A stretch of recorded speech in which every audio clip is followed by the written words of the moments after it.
Listener emails, questions, and observations on episode 312 of the Actual Astronomy Podcast. I'm Chris, and joining me is Shane. We are amateur astronomers who love looking up at the night sky, and this podcast is for anybody else who likes going out under the stars. So, question and answers show, Shane. Yeah, as usual, we've got a backlog of listener email to get through, and I think we probably have replied to all of the emails, mostly you, but it's always fun to talk about it on the show and just have some conversation or discussion around the emails. It was kind of funny because we had a period of maybe 5 or 6 weeks there where it seemed like there was just every time I checked my inbox, there was a new email. There was a new email. There was a new email. And then one day that just stopped. Yeah. We had one day of being skunked, I guess. Yeah.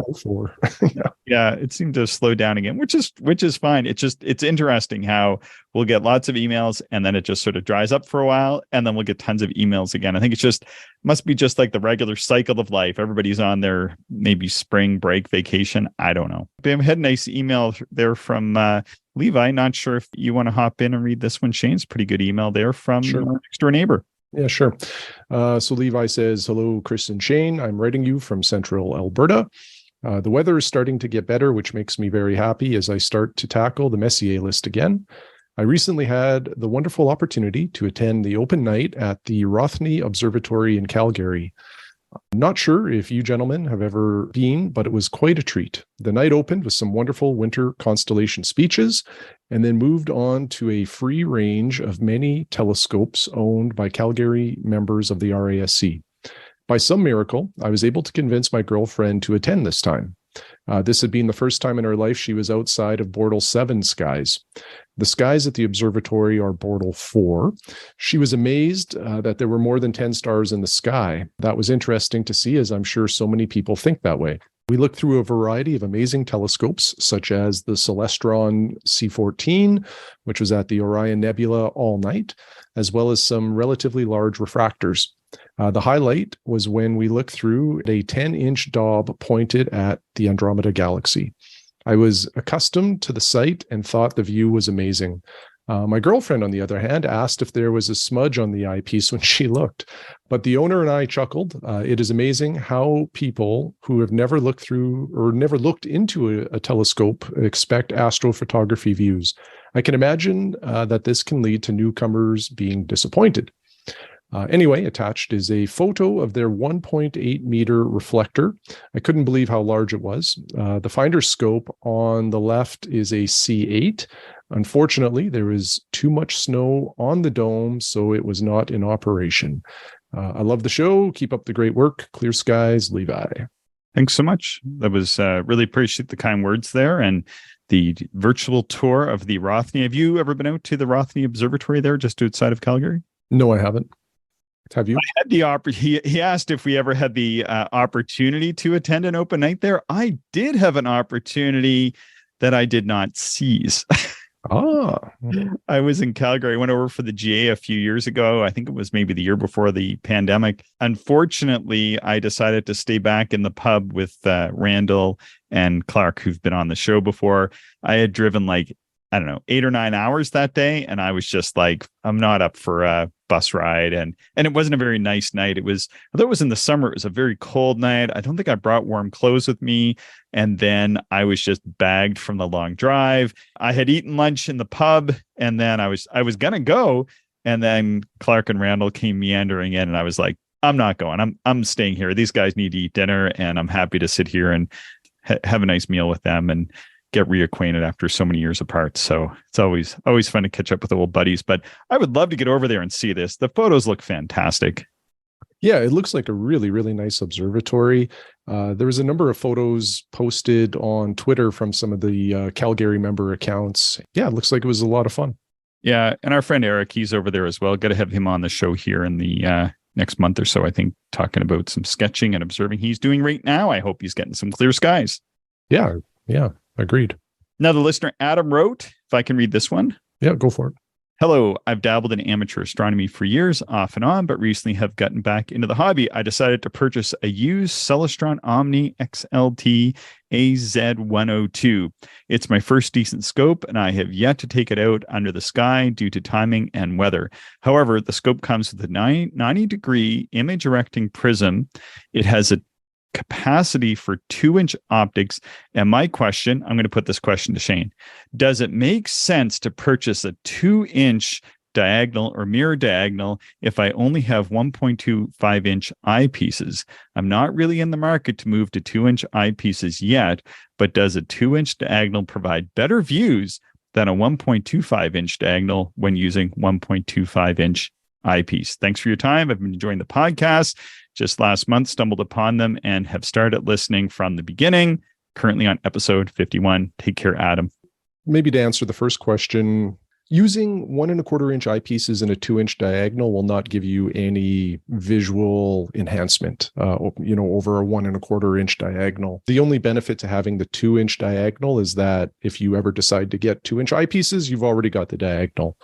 But one thing I always mention whenever we talk about, this type of a topic is you're also adding some weight back there too. So if you don't think you'll ever go to 2-inch eyepieces, you might as well just stick with the 1.25-inch diagonal. It's lighter, it'll cost less money, and it'll serve you very well. That's how I would answer that one. What would you say, Chris?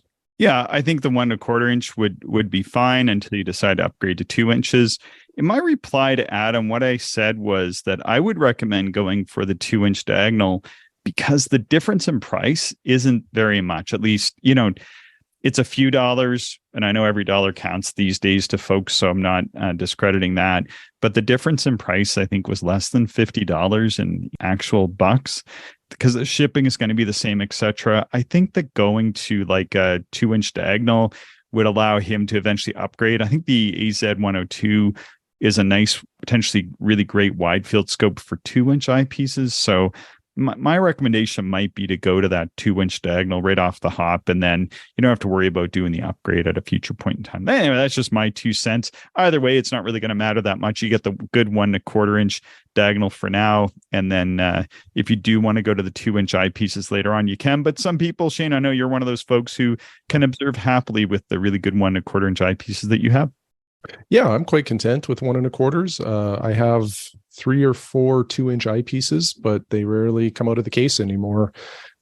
Although if I ever want the widest field of view possible, that's the reason to have 2-inch eyepieces. But for the most part, I like I say, probably 95% of my observing is with 1.25 inch, and I'm very content with those. Excellent.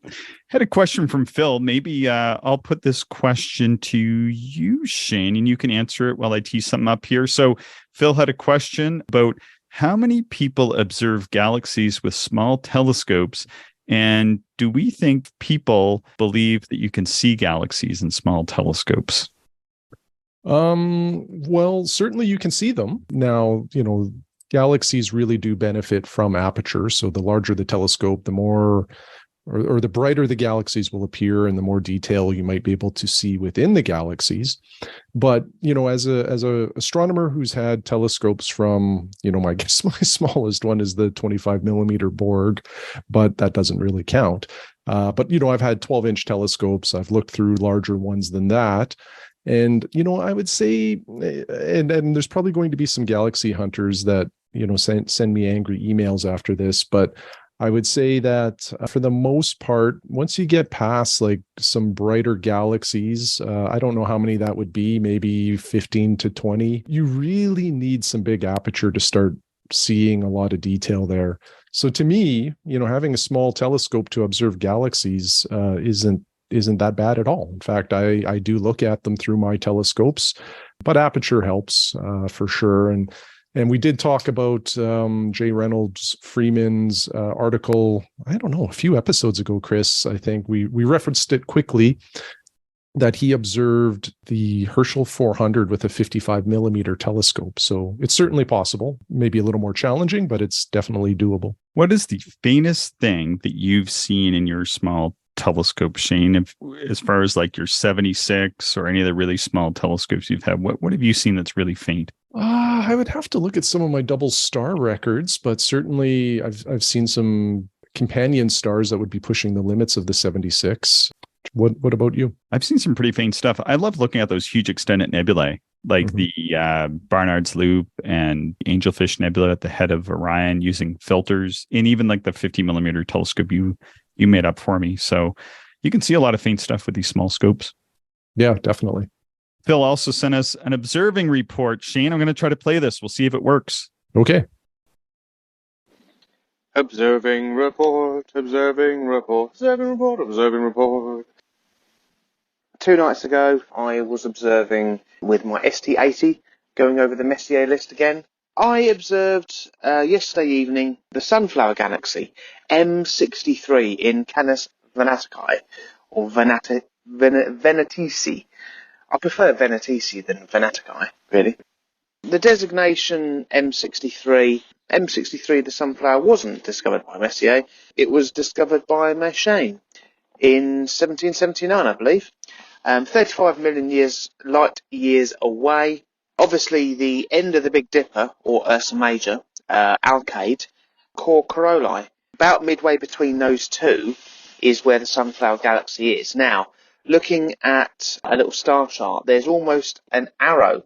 One side of the triangle, it's got 3 stars, and the others, it's just 1 each. So think of a triangle. On one side of it, it's got another star in the middle. Very obvious to see, rather large actually as well. Basically points right at M63, as you know. This galaxy, it's a spiral galaxy. I observed this for about an hour. Initially, I started off with a 42 millimeter, which is through averted vision I could see M63 at 13x with my ST80.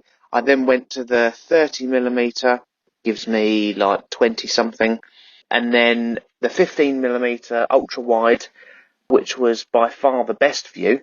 That blew it up quite a reasonable amount. That was 26x was the best view, and then I popped in the Barlow, which gave me just over 50 power.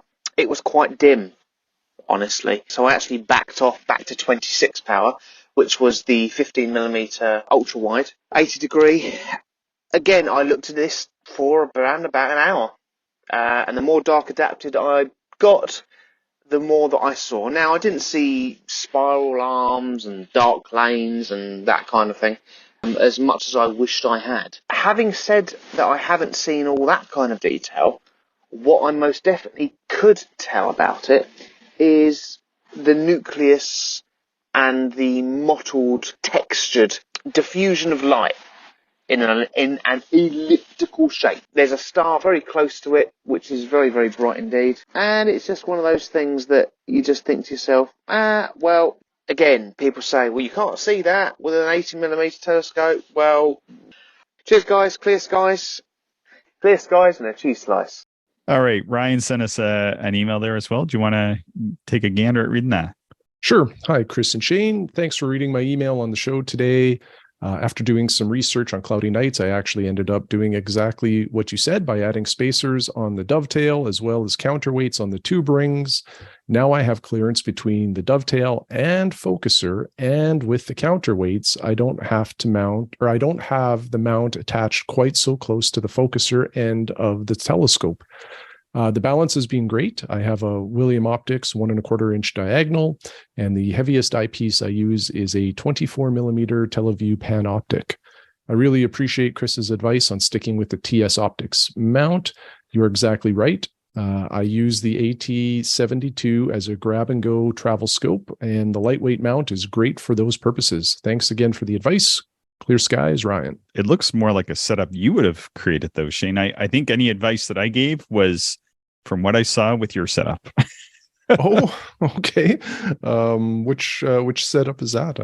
I think at one point in time you had one of those sets of little counterweight balance bars, and see how he has that attached to the rings there. Yeah. And then the standoffs, they're like a riser onto his plate. That's something that I've toyed with doing as well. He's actually gone and done it with his 72. It looks pretty sharp, I think. Yeah, it looks like it's really well done and sounds like it's quite functional. So well done there.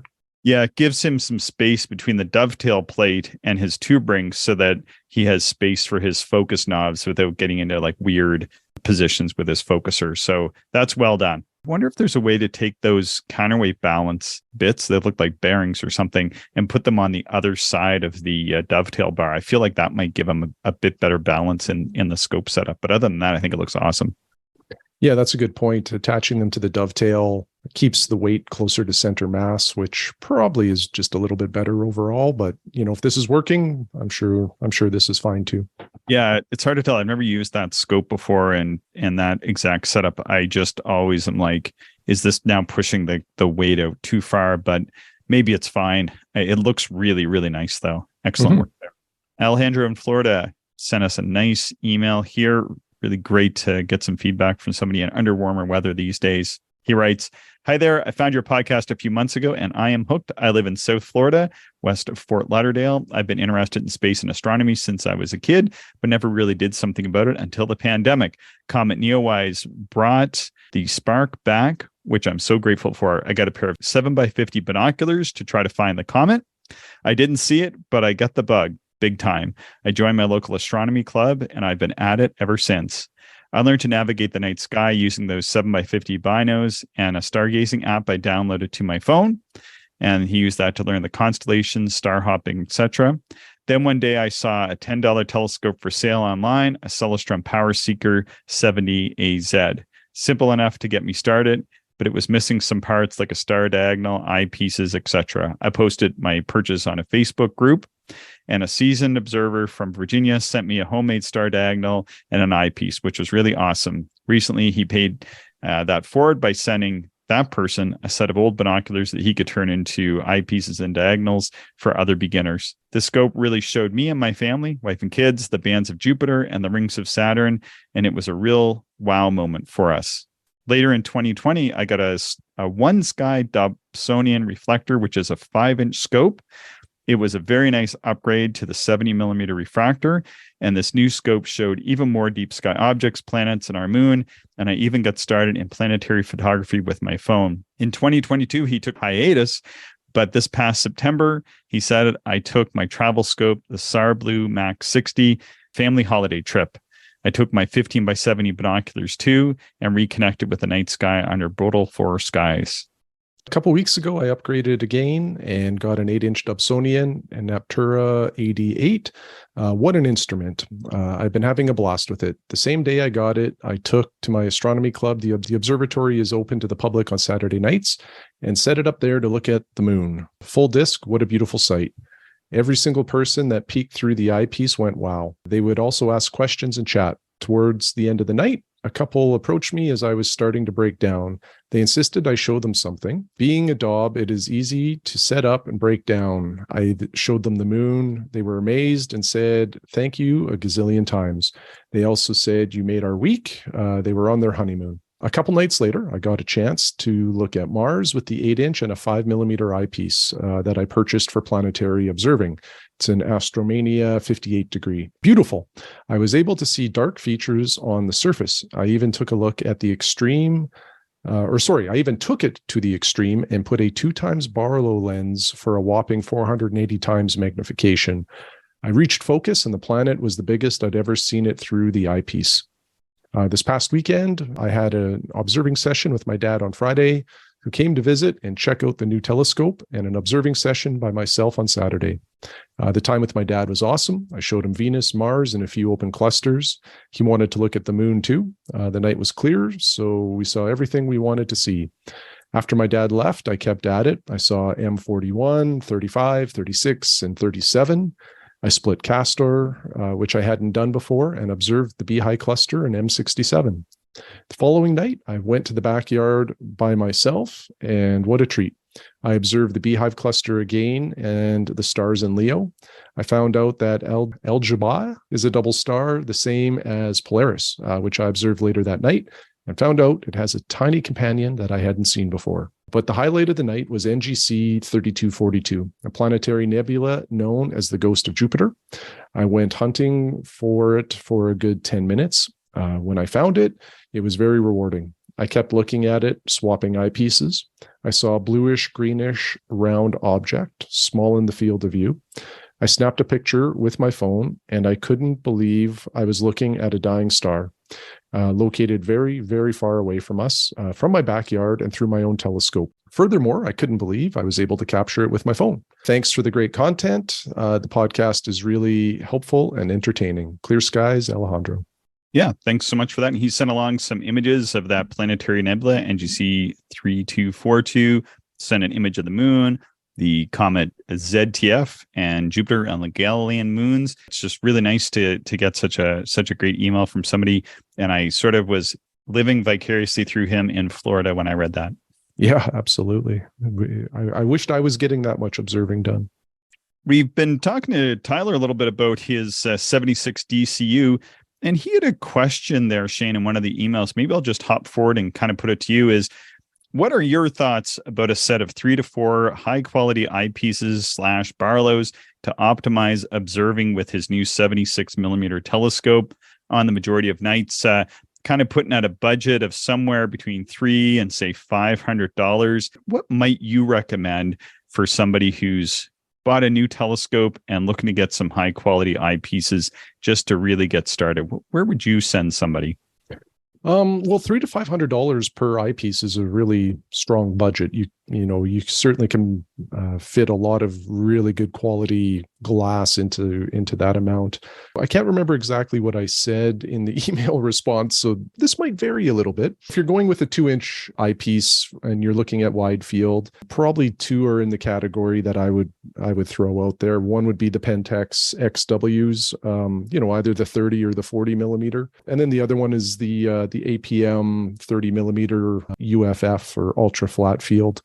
They're all great eyepieces. They're all, good eye relief. You can't go wrong with any of those. But the way I usually use my 76 DCU is with the 24 millimeter Panoptic as the wide field eyepiece. And then what I recommended was buying a Leica aspheric zoom. Now that exceeds the budget, by probably almost doubles. I think they're around $1,000. But when you consider that eyepiece is really a whole eyepiece case all in one, I think you're still ahead of the game, and you're getting a wonderful eyepiece that has great eye relief, relatively wide fields of view, and covers your focal range from something like around 18 millimeter down to 9. It's just a wonderful piece of glass. The other thing I would add to that is just a Barlow then, and you could get the new TMB 1.8 times Barlow, or like a Baader VIP 2 times Barlow. I own both of those, and I can confirm that they're excellent. You have the Nikon 1.6, Chris, and you speak quite highly of it, so that's another one that could fit here. But a 24 millimeter Panoptic, the Leica zoom, and a Barlow would be an ideal kit. And then if you really wanted in that 2-inch space, again, the Pentax XW or the APM UFF. So I made a slightly different recommendation. I think getting like a 40 millimeter Pentax XW for that eyepiece is a match made in heaven, because I think it's around f7.5 focal ratio, which the 40 millimeter is going to play really well with. And that's going to give you absolutely wide field of view with that instrument for finding things. In fact, with that eyepiece, you will not even need a finder scope at all whatsoever with that telescope. I know that because that's how I use my 40 millimeter with my small scopes. And then as well, he had mentioned that he doesn't wear glasses, just one that's reasonably comfortable eye relief. Went in a little bit of different direction, and he could get a whole pile of the Astronomics 100-degree eyepieces from the Astronomics website, who's the sponsor of Cloudy Nights. I thought, I might be interested just to try some of those out, maybe get 1 or 2 of those and try them out in conjunction with the Pentax. And then he'd have sort of an interesting introduction to the 100-degree fields of view that those eyepieces could provide. Anyway, that was just sort of my 2 cents. I thought yours made a lot better sense than my advice did, now that I heard you say it. Well, the thing too here is, again, with that budget, I don't think he's got, any bad choices in front of him. No. And whatever he settles on, he's going to have a really nice setup there. All right. Anything else to add to this episode? No, that's everything for me, Chris. Well, thanks, Shane. Thanks, everybody, for listening. If you want to support us, there are two main ways. You can send us financial support via Patreon. And as well, we appreciate you sharing our show within the orbit of your own astronomical community. Please send along your observations and questions to actualastronomy@gmail.com. Thank you, everyone, for listening, and we hope you enjoyed the show. If you are interested in more information, would like to contact us, or if you would like to support the podcast, check out our website, actualastronomy.com.